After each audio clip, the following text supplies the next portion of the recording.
Hi అందరికీ. ఇలా పులిహోర చేస్తే హోటల్ టేస్ట్ ఇంట్లోనే వస్తుంది. ఒక్క చిన్న డిష్తో రుచి డబుల్ అవుతుంది. అందరికీ నమస్కారం అండి.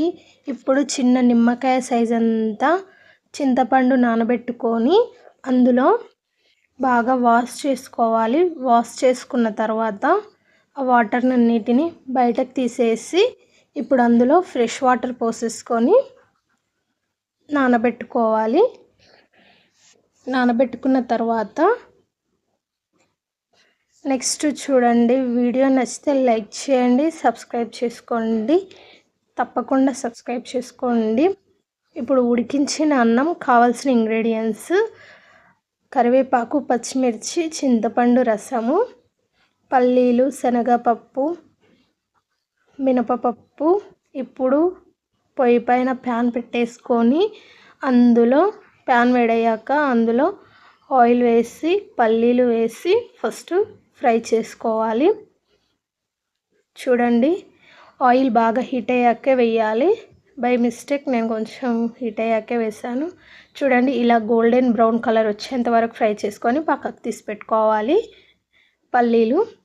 వీడియో నచ్చితే లైక్ చేయండి. ఇగో ఇలా ఉడికించిన అన్నంలో వేసేస్తున్నాను ఫ్రెండ్స్. కావాలంటే మీరు పక్కకి ఏదైనా గిన్నెలో పెట్టుకోవచ్చు.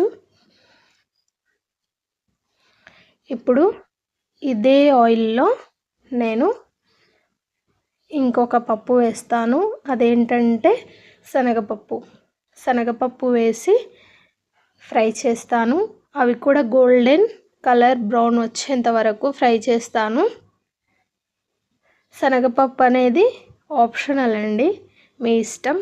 టేస్ట్ బాగా రావాలి, హోటల్ స్టైల్ టెంపుల్ దగ్గర పెట్టే ప్రసాదంలా రావాలి అంటే ఇలా శనగపప్పు, పల్లీలు, మినపప్పు అన్నీ వేసుకుంటేనే టేస్ట్ అనేది అదిరిపోతుంది అనమాట. ఇలా కలర్ వచ్చాక పక్కకు తీసి పెట్టుకోండి. అదే రైస్లో వేసేస్తున్నాను.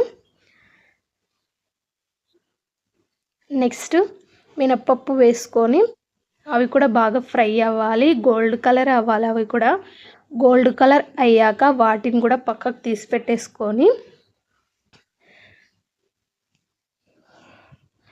మౌనిక కిచెన్స్ అండి. వీడియోస్ నచ్చితే లైక్ చేయండి. ఇలాంటి రెసిపీస్, కిచెన్ టిప్స్ కోసం మన ఛానల్ని సబ్స్క్రైబ్ చేసుకోండి.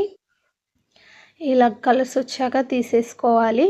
అదే ప్యాన్లో అదే ఆయిల్తో ఇప్పుడు జీలకర్ర వేసి కొంచెం ఫ్రై అవ్వాలి. జీలకర్ర ఫ్రై అయ్యాక అందులో కరివేపాకు వేసి ఫ్రై అవ్వనివ్వాలి. కరివేపాకు ఫ్రై అయ్యాక ఇప్పుడు అందులో పచ్చిమిర్చి ఒక 4-5 కట్ చేసి పెట్టుకున్నాను, వాటిని వేసేస్తున్నాను. పచ్చిమిర్చి కూడా ఫ్రై అయ్యాక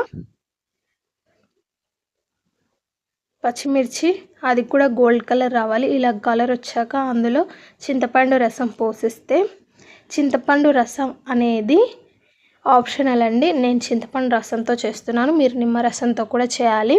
చింతపండు రసం కాబట్టి నేను పోపులో వేసేస్తున్నాను. నిమ్మరసం అయితే పోపులో వేయొద్దు, టేస్ట్ అనేది అంత బాగా రాదు.